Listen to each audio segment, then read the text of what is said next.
마태복음 26장을 시작하면서 언급된 예수님의 십자가 그리고 대제사장들의 흉계는 죽음을 향하는 그 목적을 담고 있습니다. 하지만 두 개의 단어는 전혀 다른 상징적인 의미를 가지고 있어요. 똑같이 죽음을 목적으로 하는 것 같은데 전혀 다른 의미를 담고 있다는 거죠. 아는 것처럼 십자가는 형틀이에요. 죽음이죠. 그러나 예수님께서 감당하시는 그 십자가는 형틀과 죽음의 의미를 넘어서 하나님의 뜻을 담고 있고요. 그리고 그 십자가를 통해 이루실 하나님의 구원의 사건을 의미하는 것이 십자가입니다. 그래서 예수님께서는 그 십자가에 죽기까지 철저히 순종하셨고 또 자신을 버리셨죠. 이와는 반대로 흉계는 하나님의 뜻과는 거리가 먼 철저히 자신의 생각과 뜻을 나타내고 있는 단어입니다. 그 뜻을 이루기 위해 수단과 방법을 가리지 않아도 되는 것처럼 말입니다. 흉계의 길은 힘을 가진 사람들의 방법이고 세상을 사는 방법처럼 보입니다. 그렇게 살아야 세상을 더 잘 살 수 있고 때로는 그렇게 살아야 내가 원하는 것을 얻을 수 있는 모습처럼 보입니다. 흉계는 자신을 죽이려 하지 않죠. 죽이려고 하지 않아요. 그러나 다른 사람을 죽입니다. 그런데 결국 그 흉계 때문에 자신도 죽게 됩니다. 그러나 십자가는 결코 이 세상을 사는 방법처럼 보이지 않아요. 그렇게 살면 못 살 거고 그렇게 살면 이 세상에서 성공할 수 없는 것처럼 보입니다. 무엇보다 내가 죽는 길이에요. 내가 죽는 길로 보여요. 그런데 놀라운 건 그 죽음이 다른 사람을 살립니다. 그리고 결국 또 나를 살게 된다는 사실을 우리는 압니다. 이 두 가지 상징적인 의미는 이어지는 본문 속에서 우리에게 십자가의 길과 흉계의 길 둘 중에 하나를 선택하게 하죠. 어찌 보면 이미 답은 정해져 있는지 모르겠어요. 이미 우리가 다 알고 있는 사실인지 모르겠어요. 그런데 중요한 건 다 안다라고 생각하는데 막상 그렇게 살려니 너무나 힘들다라는 걸 우리는 느끼게 됩니다. 먼저 향유 한 옥합을 깨트린 한 여인이 등장하지요. 그 여인의 등장은요, 그 십자가의 길을 눈부실 만큼 선명하게 우리에게 보여줘요. 십자가의 길을 걸어가는 것이, 그 길을 따르는 것이 무엇인가? 향유 한 옥합을 깨트린 그 여인의 마음은 십자가의 길을 가시는 주님을 위로했죠. 또 우리가 걸어가야 할 십자가의 길의 가치와 무게를 알게 합니다. 예수님은 그 향유 한 옥합을 단지 300데나리온의 가치와 무게로 우리가 기억하는 것이 아니라 온 인류를 구원하시는 생명의 역사를 위한 헌신이라고 말씀하고 계세요. 그래서 십자가의 길을 따르고자 하는 이들에겐 그 무게와 가치의 의미를 알게 하시죠. 그 길을 가는 것이 어떤 것인지 깨닫게 하시는 거예요. 하지만 그 무게와 가치를 전혀 깨닫지 못하는 사람도 있습니다. 그 가치, 그 무게를 알지 못하고 단지 계산만 하는 사람들이 있는 거죠. 그들은 그 여인의 행동을 못마땅하게 생각하고 더 나아가서는 쓸데없는 일이다, 헛된 일이다 라고 말하고 있어요. 그 무게와 가치를 깨닫지 못하기에 계산할 수밖에 없고요. 그 계산은 결코 주님을 따를 만한 이유를 제공하지 못하는 거예요.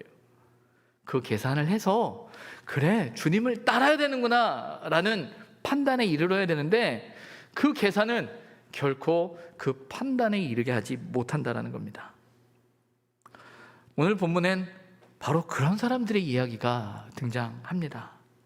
그런데 그들의 이야기 속에 우리의 모습이 보이는 거예요. 우리가 살아가면서 우리가 하나님을 믿는다고 하면서 부딪히는 그 문제가 보이는 겁니다. 그 문제 중에 하나는 우리가 실족하게 되는 거예요. 시험에 빠지는 거예요. 하나님을 믿으며 살아가는 그 삶의 자리에서 우리를 넘어지게 하고 우리를 시험에 들게 하고 우리를 실족하게 하는 그 이유를 보게 한다라는 거예요. 여러분들은 우리가 가진 신앙생활을 어떻게 정의하고 계십니까? 하나님을 믿는다는 것에 대해서, 믿음으로 살아간다는 것에 대해서 어떻게 설명하실 수 있을까요? 여러 말로 설명할 수 있을 것 같고 여러 형태의 정의가 있을 수 있을 것 같아요. 근데 그 중에 하나는 이렇게 생각합니다. 신앙생활은 내 가치에 맞추어 가는 것이 아니라 하나님의 가치를 따르는 삶이라는 거죠. 내 뜻을 이루기 위해 살아가는 삶이 아니라 하나님의 뜻을 이루기 위해 살아가는 삶. 그래서 우리는 질문합니다. 하나님이 원하시는 것이 무엇입니까?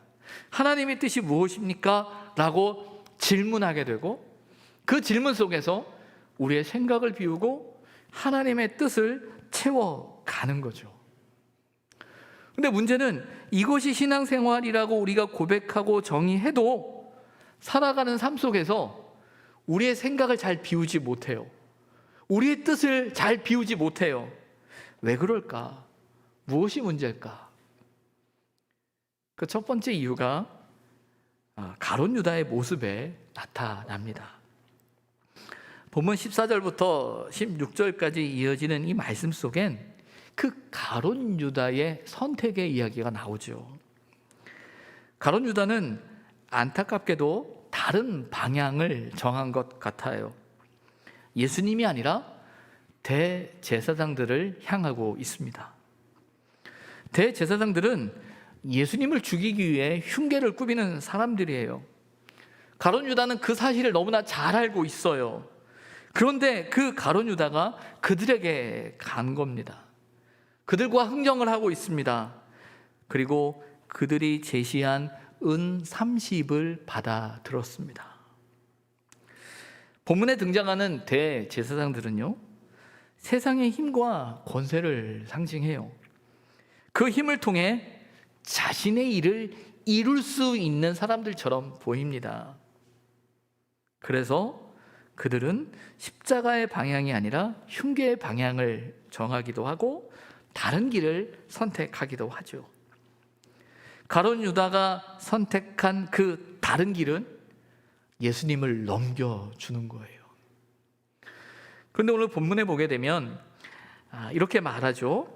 내가 예수를 너희에게 넘겨주리니 라고 되어져 있어요.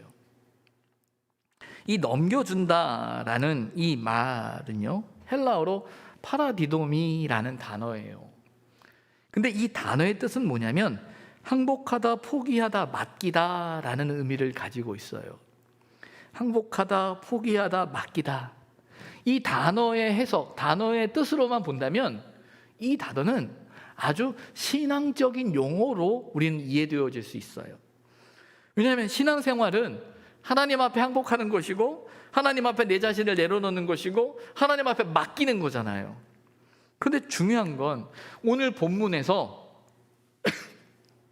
이 단어는 하나님이 아닌, 주님이 아닌 다른 것에 항복하고 있고 다른 것에 자신을 맡기고 있다는 거예요.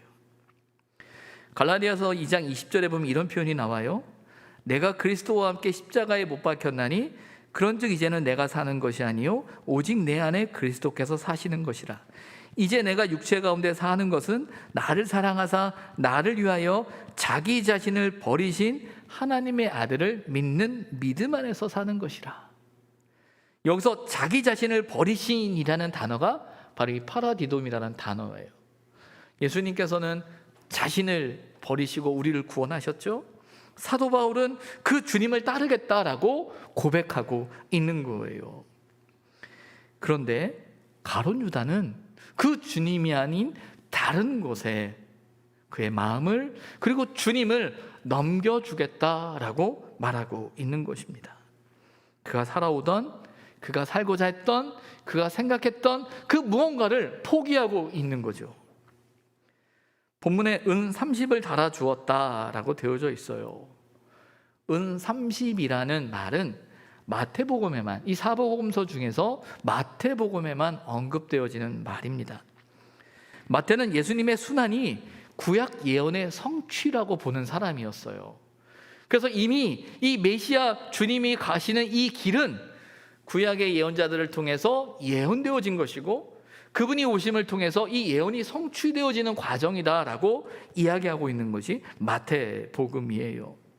그래서 은 30은 스가랴 11장 12절에 나오는 말씀의 성취이기도 하고요. 또 은 30이라는 그 돈은 한 노예의 몸값으로 정의되어집니다. 그런데 이 은 30을 달아주었다라는 이 표현 속에서 우리는 앞서 나오는 한 여인이 깨트린 향유 옥합의 무게와 가치를 다시 떠올리게 됩니다. 앞서 언급된 향유 한 옥합의 무게와 가치는 아주 큰 가치를, 무게를 상징했어요.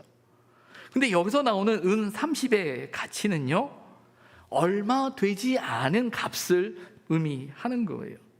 말 그대로 예수를 판단하는 대제사장들과 대제사장들의 그 판단에 동의하는 그 가룟 유다의 마음속엔 예수님의 가치가 은 30밖에 되지 않았다라는 거죠. 이 표현 속엔 가룟 유다가 생각하는 예수님의 가치, 무게에 대한 고백이 있는 거예요. 그래서 그 말 속에는요, 가룟 유다의 선택의 이유를 생각하게 돼요. 가룟 유다가 왜 이렇게 했을까?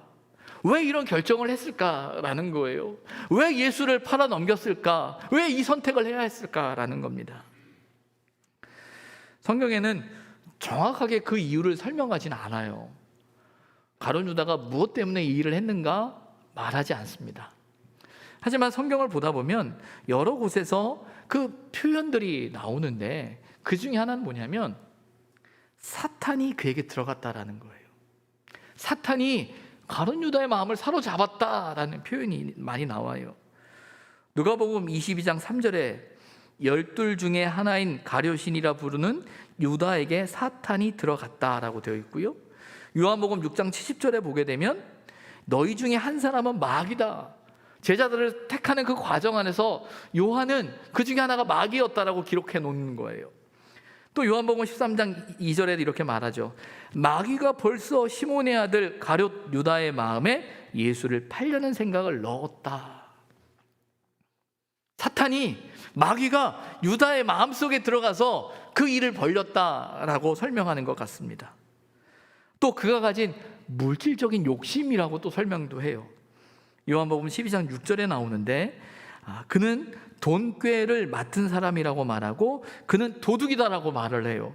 왜냐하면 돈꾀를 맡았던 그가 거기 넣는 것을 훔쳤다라고 요한은 설명하고 있는 거예요. 가룟 유다가 예수를 팔게 된 이유를 성경을 통해서 본다면 그에게 사탄이 들어갔고 또 그가 자신이 가진 어떤 탐욕으로 인해 그런 행동을 했다라고 설명하려는 것 같아요. 근데 여기서 이런 생각을 해보게 됩니다. 왜 12제자 중에 그에게 사탄이 들어갔을까? 왜 그를 선택한 걸까? 사실은 이 문제에 대해서는 많은 신학적인 고민과 또 설명과 해석이 필요할 수 있을 것 같아요. 근데 중요한 것 중에 하나는 뭐냐면 가룟 유다에게 틈이 있었다라는 거죠. 그 틈은 하나님의 뜻이 아닌 자신의 뜻에 집중하는 마음이에요. 자신이 가진 욕심과 탐욕에 사로잡히는 것이고요. 중요한 건 그의 생각, 그의 판단, 그의 신념, 그의 행동이 이러한 선택을 만들었다라는 거죠. 아마도 스스로 옳다라고 생각했을 겁니다. 단지 돈의 욕심이라고 말하기에는 은 30은 많지 않은 돈이었어요. 그럼에도 그가 이러한 선택을 한 건 그가 가진 확신, 그리고 그 확신으로 인해 그 안에 일어나는 분노와 실망 때문이었다라는 거예요. 어떤 분노인가요? 어떤 실망인가요? 가룟 유다는 제자로서 나름 예수를 따르는 그 길에 의미를 두었던 사람이에요. 예수님에 대한 기대가 있었죠. 예수님을 통해 이스라엘이 회복되리라 믿었고요. 예수님을 통해서 로마 세력을 이기고 다시금 독립적인 나라로, 하나님의 나라로 세워질 거란 기대가 그에게 있었습니다. 나라를 구하고 싶었고 이 나라가 하나님의 나라로 세워지기를 바라는 마음이 그에게 다시금 다윗의 나라로 세워지기를 바라는 마음이 그에게 있었던 거예요. 그래서 구약에 예언하는 것처럼 메시아의 오심에 대한 기대가 있었고 예수님을 그 메시아로 그는 기대했었고 믿었었죠. 많은 이적과 기적을 일으켰고 수많은 사람들이 예수를 환호하고 따르는 순간에는 자신의 생각이, 자신의 판단이 틀리지 않았다. 맞다. 역시 이 사람이 메시아다. 이분이 우리를 구원하실 분이야라는 그 확신이 그의 마음을 사로잡았을 거예요. 그런데 시간이 가면 갈수록 예수님께서는 엉뚱한 소리를 하시기 시작하시는 거예요. 자신이 십자가의 길을 가야 한다고, 대제사장들에게 팔려야 한다고, 그들에게 잡혀서 죽어야 한다고 말씀하기 시작하는 겁니다. 그리고 앞서 나왔던 본문에서처럼 한 여인이 300데나리온이나 되는 정말 귀한 그 향유를 예수의 머리에 부을 때 예수님이 거절하지 않으시고 사양하지 않으시고 그 모든 것을 용납하시는 모습을 보면서 유다의 마음에 또 다른 확신이 든 거죠. 이 사람은 어려움을 당하는 백성들을 생각하지 않고 그저 자신이 가야 할 길만 가는 사람이다 라는 생각을 하기 시작하는 것 같아요. 그 여인에게 왜 허비하느냐, 그걸 팔아서 가난한 자에게 주면 얼마나 도움이 되겠느냐라고 그들이 분개하면서 말했던 그 말은 사실은 그 여인을 향해서 말하기보다 아마도 예수님을 향했던 그들의 고백이었을지도 몰라요. 왜 그렇게 허비하십니까? 이 쓸데없는 짓을 왜 하십니까? 라는 말이었을지도 몰라요. 정말 메시아라면, 정말 이 백성들을, 어려움을 당하는 사람들을 생각하는 분이라면 그 여인을 말렸어야지요 라는 것이 유다의 생각이었던 것 같아요. 그러나 우리가 아는 것처럼 주님의 생각은 달랐어요. 유다는 이 상황을 도저히 용납할 수가 없었던 것 같아요. 아니 이런 분이라면 내 마음을, 내 생각을, 내 판단을 바꿔야 한다라고 생각하는 것 같아요. 자신의 생각과 너무 달랐고요, 그러기에 더 이상 그를 따를 수 없다라고 생각한 거죠. 그런 확신과 그런 생각이 그를 대제사장에게 가게 한 거예요. 예수와 함께 했던 그 시간 속에 주님의 그 뜻 앞에, 주님이 가시는 그 말씀 앞에 자신의 생각을 내려놓고 주님을 따라야 했던 그 제자의 삶이 아니라 늘 자신이 가지고 있는 생각을 내려놓지 못하고 그 자신이 가지고 있는 생각을 주님을 통해서 이루겠다라는 그 뜻을 가지고 나아갈 때 그 거리감이 좁혀지지 않는 거죠. 어떤 상황에서는 내 상황과 내 기대와 내가 원하는 대로 되어지는 모습을 보면서 맞다라고 생각하다가 전혀 다른 상황 앞에서는 이건 도대체 뭐지? 아니 이런 사람이라면 메시아일 수 없지? 라는 그 생각이 있는 거예요. 그 간격을 좁히지 못하고 자신의 생각 안에 사로잡혀서 이런 선택을 하고 있는 가룟 유다의 모습을 우리는 발견하게 됩니다. 그런 가룟 유다에 대한 예수님의 마음을 마태복음 26장 24절에 보면 이렇게 말하고 있어요. 인자는 자기에 대하여 기록된 대로 가거니와 인자를 파는 그 사람에게는 화가 있으리로다. 그 사람은 차라리 태어나지 아니하였더라면 제게 좋을 뻔하였느니라. 이 말씀은 그 가룟 유다를 향한 예수님의 저주의 말씀처럼 해석되어질 수도 있고 그를 심판하는 말씀처럼 들려질 수도 있어요. 그러나 이 말씀 속엔 그 가룟 유다를 향한 안타까움이 있는 거예요. 연민이 있는 거예요. 여기서 우리가 놓치지 말아야 하는 것이 하나 있어요. 유다는 철저히 자신의 생각과 감정과 판단에 집중한 거예요. 앞서도 말씀드린 것처럼 그가 생각하는 메시아, 그가 따르는 선생님, 그가 따르는 그분은 어떤 분이어야 한다는 그 생각이 그에게 있었던 거예요. 그런데 중요한 건 그가 생각하는 그 생각이 하나님의 뜻인지, 하나님이 원하시는 것인지 그 생각은 할 수가 없었던 것 같아요. 어쩌면 그는 주님의 뜻을, 하나님의 뜻을 알 수 없었을 거예요. 왜냐하면 그의 눈과 그의 마음이 너무 멀리 가 있었기 때문이에요. 주님이 계시는 그 자리가 아니라 전혀 다른 곳에 가 있었기 때문에 알 수가 없었을지도 몰라요. 중요한 건 이 모든 일이, 가룟 유다 이 판단이 하루아침에 된 게 아니라는 거예요.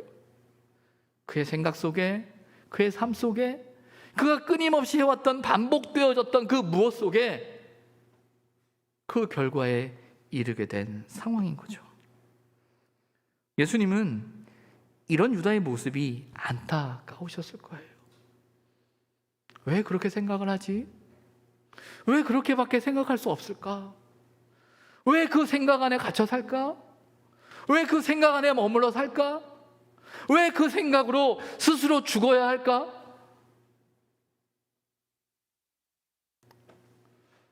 사람은 종종 자신이 생각하는 것, 자신의 판단하는 것, 또 자신의 경험하는 것 안에서 말하고 행동하게 됩니다.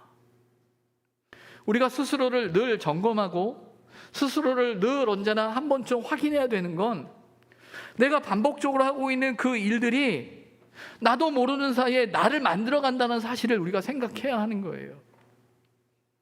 신앙의 자리에 있어서 정말 중요한 것 중에 하나가 이겁니다. 하나님을 믿는 신앙의 자리는 그 신앙의 연륜이 깊어지면 깊어질수록 내가 아는 그 안에 나의 성을 쌓는 게 신앙의 자리가 아니고요, 신앙의 자리가 깊어지고 깊어질수록 다른 사람을 향해 열려있는 문이 커져야 돼요. 근데 신앙의 자리가 깊어지면 깊어질수록 내 문이 좁아져요. 그 좁은 문을 통과한 사람만이 신앙인이라고 내 스스로 판단하는 그 시각이 좁아져 버리는 거예요.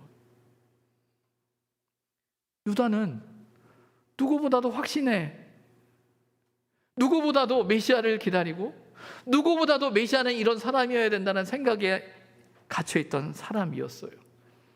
그의 신념이 그를 죽인 거죠. 그런데 안타까운 건 자기만 죽을 뿐만 아니라 다른 사람도 죽일 수밖에 없는 상황에 이르게 됐다라는 거예요. 혹 오늘 우리의 판단이, 우리의 생각이, 우리의 감정이, 우리의 의지가 내 틀 안에 갇혀서 그 안에서만 허덕이고 있는지, 내 확신 안에 빠져서 이거 아니면 안 된다라고 생각하는 고집을 피우고 있는지 우리 자신을 한번 돌아봐야 하는 거죠. 가룟 유다의 이런 극단적인 모습은 다른 제자들에겐 충분한 비난의 이유가 될 수 있죠.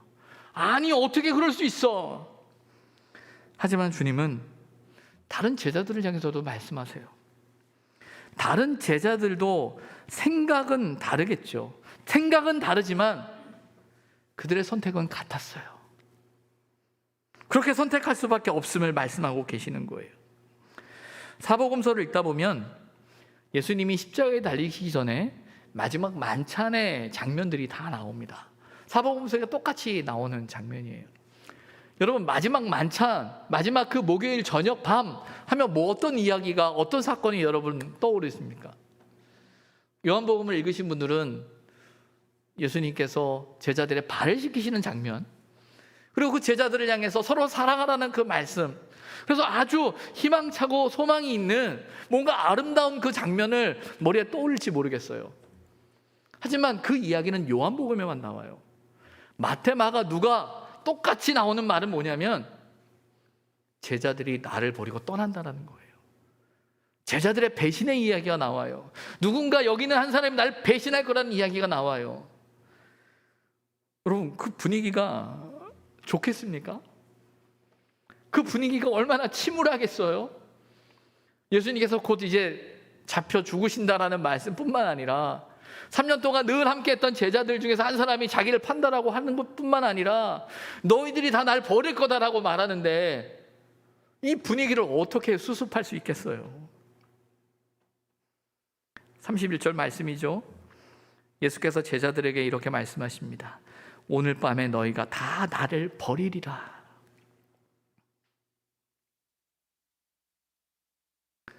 나를 버린다라는 말, 앞서는 가룟 유다가 예수를 넘겨주었다라고 표현하고 있는데 그것과는 조금은 다른 선택처럼 보이죠. 근데 오늘 본문을 보게 되면 나를 버리리라라는 표현에 각주가 달려져 있는데 그 각주에는 이렇게 설명을 하고 있어요. 나로 인하여 실족하게 된다. 예수님 때문에 실족하게 된다라고 말하고 있는 거예요.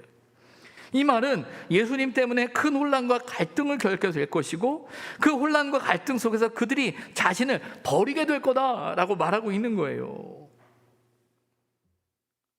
아니, 이게 또 무슨 말씀이십니까? 베드로는 이 말을 듣자 완강하게 부인하죠. 결코 그럴 수 없습니다. 절대 그런 일은 있을 수 없습니다. 그런데 예수님은 더 완강하게 이야기해요. 내가 오늘 밤 닭 울기 전에 3번 나를 부인할 거야. 너희들이 나를 버리고 갈 거다라는 말씀과 함께 베드로를 향해서는 너는 나를 부인할 거야 라고 이야기하고 계시는 거예요. 이 부인한다, 거절한다 라는 어떤 의미인데 이 부인한다라는 건 일종의 3자 대면 속에서 너 이 사람 알아? 라고 물었을 때 아니 몰라 라고 하는 거예요. 이 부인은 말 그대로 예수님이 안 계신 곳에서가 아니라 계시는 그 자리에서 너 이 사람 알아? 성경마다 조금은 다른 표현을 쓰지만 그런 관점이란 말이에요. 마태복음에는 뭐라고 나오냐면요, 3번 부인하는 모습을 이렇게 설명해요. 저주하며 맹세하여 나 그 사람 몰라 얘가로 끝나는 게 아니라 저주하고 있다라고 이야기하는 거예요. 철저히 부정하고 있는 베드로의 모습이 등장하고 있는 거죠. 주님은 이 이야기를 하고 계시는 거예요. 베드로와 제자들은 결코 그럴 수 없다라고 말합니다. 우리가 죽을지언정 결코 주를 버리지 않겠습니다라고 말하죠. 모든 제자들도 그와 같이 말하고 있다라고 성경은 이야기하고 있어요. 그러나 우리는 알죠. 현실은 베드로는 3번이나 예수님을 부인하고 저주했을 뿐만 아니라 다른 제자들은 예수가 체포되면서 모두 다 뿔뿔이 흩어졌어요. 자신을 살기 위해서 다 흩어졌음을 우리는 알고 있어요. 그들의 의지는 그렇지 않다고 해도 그들의 현실은, 그들의 선택은 그 흉기 앞에 무너질 수밖에 없는 거예요. 대제사장들과 백성의 장로들의 그 권세 앞에서, 군인들의 그 칼 앞에서 다 무너질 수밖에 없었던 거죠. 주님은 아셨습니다. 이 일 또한 당신이 감당해야 할 일이라는 걸. 이 또한 자신의 십자가임을 예수님은 잘 알고 계셨어요. 근데 여기서 우리가 생각해야 하는 것이 있죠. 가룟 유다가 그 선택을 한 것처럼 이 제자들이 왜 이렇게 해야만 할 수밖에 없었을까라는 거예요. 왜 그랬을까요? 왜 그랬을까요? 두려운 거죠. 예수님을 잡는 대제사장들과 백성의 장로들의 권세 앞에서, 그리고 함께 왔던 군인들 앞에서, 그들의 권세 앞에서 그들은 두려움을 느끼는 거예요. 성경을 보면 이런 말이 나오죠. 스가랴 선지자의 예언을 인용해서 말하는데 목자가 침으로 양들이 흩어진다라는 표현을 씁니다. 이 말은 목자가 사라짐으로 양들이 갈 바를 잃어버린다라는 거예요. 그 두려움의 이유는 뭐냐면요, 그들이 어디로 가야 할지 그 길을 잃어버리게 되는 거예요. 길을 잃어버리고 나니 갈 바를 모르는 거예요. 갈 바를 모르니 두려운 거예요. 가룟 유다는 다른 길을 선택했다면요, 다른 제자들은 길 자체를 잃어버린 것처럼 말해요. 왜 그들이 길을 잃어버렸는가? 두려움에 사로잡혔을 때, 걱정에 사로잡혔을 때, 염려에 사로잡혔을 때 판단할 수가 없는 거예요. 이건 도대체 어떡하지? 이제 어떻게 되는 거지? 그리고 그 두려움에 점점 나를 가둘 때 길을 잃어버리는 거죠. 갈 바를 모르는 거죠. 판단할 수 없는 거예요. 그들에게 닥칠 상황이 주는 두려움과 공포는 제자들이 예수를 버리고 떠날 이유를 제공한 겁니다. 제자들도 결국 예수를 따른다라고 말하고 있지만 자신의 판단과 의지를 따르는 것이었고, 예수님의 잡히심과 죽으심은 그들의 판단과 의지력으로는 감당할 수 없는 상황이 되고 만 거예요. 여러분, 신앙생활은 어찌 보면 우리의 의지, 우리의 어떤 결단, 그것이 큰 것처럼 보여요. 그런데 또 안타까운 모습은 뭐냐면요, 내 생각과 판단과 그 의지가 앞서는 그 신앙의 자리에 결국 내 의지와 판단과 생각이 우리 신앙을 무너뜨릴 때가 있어요. 때로는 내 생각과 다르다라는 생각으로 의지적인 선택을 할 때가 있습니다. 내 뜻은 이거야 라는 선택을 할 때가 있고요, 때로는 내 의지와 상관없이 그런 자리에 서야 할 때도 있는 거예요. 근데 중요한 건 이 모두 다 나에게 집중된 모습이라는 거예요. 나에게, 내 판단과 내 감정과 내 상황에 집중된 선택들이었다라는 거예요. 그러나 옥합을 깨트린 여인은 어떻죠? 자신에게 집중하지 않죠. 예수님께 철저히 집중합니다. 그의 생각이, 그의 감정이, 그의 의지가 그분을 바라보고 있어요. 그분 뜻 안에서, 그분 안에서 발견되어지는 자신을 보려고 하는 거예요.